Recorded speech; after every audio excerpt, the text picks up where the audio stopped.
Hi and welcome back to the channel. It has just finished Arsenal 1, Bournemouth 2 at the Emirates Stadium in this return fixture in the Premier League against the same guys that, did it to us earlier in the season, because we lost to them. That was our first loss of the season against Bournemouth earlier in the season, and it was one of those that we rued and we just thought like, oh my god, this is gonna come back to bite us. But right now this one will bite us if we don't finish second or get Champions League places for next season. So it's a bit of a worry at the moment, but still got our eye on the bigger prize, which is on Wednesday when we face off against PSG in the second leg in the Champions League. So you could say, like, today is one to kind of like, wake everyone up, including the fan club, including the players, including the manager, the whole Arsenal Football Club, as we are. We have to wake up after today and say, yo, what's going on? We can't go back. We can't be going backwards right now.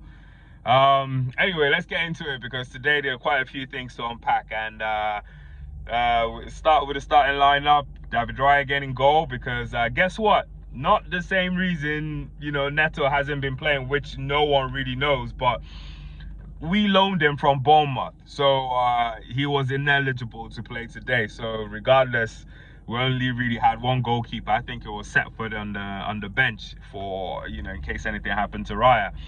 Right back today, Ben White got the start because Timber picked up a little knock from the last game, so I'm sure the club or the manager's trying to rest him up for the bigger game on Wednesday. Then William Saliba as our right centre half today, and the pairing with Kiwior on the left, still the same today, and then Miles Lewis Kelly as our left back. So you could say a strong back line, considering Ben White was back, and he looked good today, I'm not gonna lie. But still got skinned by the Bournemouth guy. What's his name? Is it Utaman or Dango? So anyway, yeah. In the middle of the park, our usual mix with Partey, Rice, and Odegaard. So the middle of the park was what we're used to again. A strong start, a strong lineup, no doubt. Then up front, Bukayo Saka on the right, Leandro Trossard down the middle, and on the left with Gabriel Martinelli. Now let's get into the game. A bit of a scrappy game, to start with. It took us about 7 minutes before we could actually lay gloves on them. But then it was a bit all over the place, and I'm just starting to worry, like, why are our starts a bit shaky? Like against Man City, I remember we had such a rapid start. That's how we were able to, score 5 against them, and it's just one of those things where are we losing that energy, that impetus? Like, what's going on? Like, this right now, there's no bigger time than right now for us to show seriousness, and show that we want this, especially a Champions League semi-final. We have to be up and ready and doing stuff. Anyway, let's get back more into the game before I go on a rant. Yeah, it took us about 7 minutes, but it was really more into the 12th minute mark that we had a good chance to break forward, and you could say that that's when Arsenal got into the game. Even though Bournemouth kind of like swept the ball up, they're a good side, I'm not gonna lie, but yeah, we couldn't capitalize. But then the confidence grew. However, Partey was having a good game, but Bournemouth squeezed him tight. Like he really couldn't get maybe more than 2 touches on the ball today without Bournemouth swarming him and trying to deny him of any chances. But the threat in the first half was Declan Rice. He had like 3 good chances. Actually, one of the chances was one with Ben White dinking the ball over to him, but then the defender got there before him. It was a good chance. I thought we were going to score from that, but defender did well. But Rice was a threat today, and you know he's always a threat for me. He's the best Arsenal player at this moment. Considering Saka is just still coming back from injury, but Declan Rice has just shown heart. I'm not even gonna say consistency or fight or anything else. It's just heart. That guy has shown heart. Like he's playing for the club and for us, the fans. But you know, coming to the 20th minute, I think the most interesting part of this game was between the 20th minute and the 30th minute, because so much just kept happening. And what's it called? Kiwior at some point slips. You know, there was a cross coming in from Bournemouth, and then Kiwior slips at the last moment. And then what's his name? Evan Nilsson is through, and at that point I thought it was a goal, but I think he took his eyes off the ball. The ball hits his nose, it kind of goes awkwardly and then goes over the bar. And we were lucky to escape that one. That, you know, it wasn't 1-0 at that point, you know, to Bournemouth. But, you know, they, like I said, they kept things tight. They didn't let our players get more than like 2 touches or anything in the, you know, in the game. They just, they were, their manager, kudos to their manager. I run out of superlatives to use for them today. But come about the 30th minute, Martinelli, who looked sharp, by the way, as well today. Actually, in one of Declan Rice chances, you had Martinelli beat his man and square the ball up for Rice, but Rice just couldn't convert. But yeah, Martinelli looked okay today, so I just want to be fair and make sure I give him his flowers when it's due. He had a good chance, but you know, in the 30th minute, not him had a good chance. He gets the ball to Trossard, but Trossard couldn't finish. So Martinelli was a threat in the first half. Then what else happened? Saliba. Saliba was good today. He put in a great tackle when Bournemouth were through at some point. And yeah, come just before the half ends, about the 30th minute or so, great ball from Partey to Odegaard, you know, kind of takes away already like 2 defenders, and then Odegaard breaks through and then drops a good ball, you know, lays off a good ball for Declan Rice, and Declan Rice goes around the keeper and lifts it, you know, and just kind of escapes the defender and is right in the back of the net, and we were up 1-0.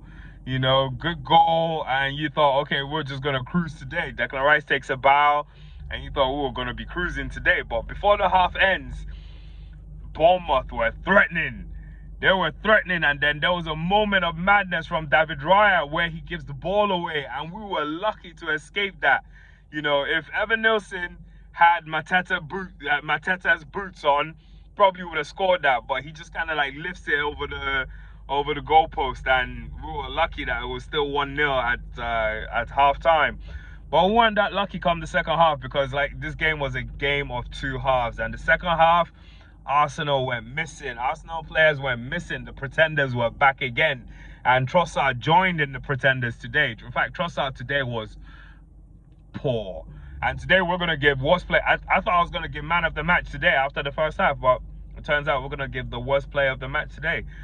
We had good chances to start the second half. Bukayo Saka had some chances, couldn't convert, wasn't his best game, you know, and then another one, he kind of beat the player already and, you know, takes the shot with his right foot, but then he's just kind of gone past the post, and you could tell, like, you know, we didn't take our chances, and that he came back to haunt us today. Ben White, like I said, got skinned by Otaro Dango. My God, he's a hell of a player, because he was a handful today. Still, Ben White had a good game, had a decent game, but Bournemouth then makes a substitution. They're bringing on Semenya, who's been a threat all season, and we will be glad or lucky to have Semenya on our bench, you know. But we're not bringing anyone in. We have literally no one to bring on, you know, when, you know, the game is tight, or like they've done today. And those substitutions, they made double substitutions, Semenya and some other guy, and that's how they won the game, because Semenya comes on like almost his first touch of the game, he breaks forward, and then from that break, who was the defender? I think Saliba again, you know, amazing today. Was able to get the ball out of play, but then they take this throw-in, amazing throw-in from Semenya, and it was just straight from Semenya to Hoytson's head, the Bournemouth defender, and he scores. He gets the ball right past Raya. Raya couldn't make the save. You can't really blame him. Like, headers like that, Raya was really stretching, but he just couldn't get there. Another reason, he's not the tallest of the keepers, so he just couldn't get there, and they were level at that point, 1-1. Great goal to them, you know, for them, and I can't hate on that goal, to be honest, you know. It was just our defenders. I felt Declan Rice could have done well, but, you know, couldn't clear his lines. But that was just the story for, you know, for the rest of the game. We just couldn't clear our lines. Actually, not the rest of the game. For maybe the next 5 to 10 minutes, we couldn't clear our lines. And just like that, what's it called? Bournemouth got another set piece, and they scored from it. You know, even though it looked like handball, went to VAR, I thought it was handball, because I've seen situations, I think it was against Havertz, where it touches, the ball kind of goes off his arm and into the net, and then they cancel it. And the same sort of thing happened today, but still, they give the goal. Make it make sense. Like, correct me in the comment section. Let me know why that goal was given. But yeah, we lose concentration, and, you know, our defenders fell asleep, and Bournemouth capitalized again from a set piece. 2 set pieces, that's all they needed, and just like that, they were 2-1 up. Arsenal tried, because then what Bournemouth did was then the tables turned. And Bournemouth were now playing our kind of football. They were like, okay, we'll hold the ball. You guys come pressure us. Piss take at the Emirates as well. Can you imagine? So, yeah, couldn't do much again. You know, just kept pressing. And, you know, for me, the telling point in the game was, I think the 85th minute is when Mikel Arteta felt the need to make substitutions. And as soon as he made the substitutions, and, you know, camera went back to, like, you know, the stadium and the players, half the stadium was empty. It almost just seemed like that substitution pissed all the fans off. It pissed me off as well. Because the same thing happened in the last game, where my man is waiting till, like, you know, 80 minutes or so to make changes, substitutions, you know. And yeah, that's just terrible. I'm lost for words. It's really annoying. It's aggravating. It's I am tired of the Premier League this season. I just want it to come to a close. I just want to see what we do on Wednesday. Even though I'm confident for Wednesday, I am very confident. Trust me, because we've been doing good away from home in the Champions League. I see no reason why we shouldn't go to Paris and get a result. We will get a result, okay? Let's all believe we're going to get a result on Wednesday, all right? And to keep our season alive. But yeah, as for today, yeah, I guess that substitution kind of just summed it all up for all fans, or for most fans. Some fans did stay back, you know. If it was me, I probably would have stayed back as well. But then I can understand just that feeling, you know, and I hope they picked up on it to understand that come Wednesday, they need to not even worry about the fans jeering or anyone cheering for them. They just have to go out there and prove to themselves, not even to us, we're going to be spectators, but they have to prove to themselves that they are worthy to wear the red and white and blue for Arsenal, and black, and burgundy, and yellow. We have so many colors, but then basically prove that, you know, Arsenal runs through your veins. And that's it. Yeah, we have to wait till Wednesday to see what we do in the Champions League. But as far as the Premier League goes, that second position is slowly slipping away, because Manchester City right now are 3 points behind us. We're a game in hand.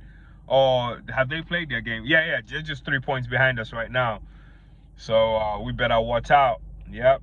Anyway, I wish you all peace and love. Thanks for watching. Subscribe to the video. Do all those things that, you know, we hope you do for YouTube channels. All right, so subscribe, like the video if you like the video, drop a comment in the comment section and turn on that notification bell. All right, hope you all have a fun rest of your weekend. See you all on Wednesday. Bye.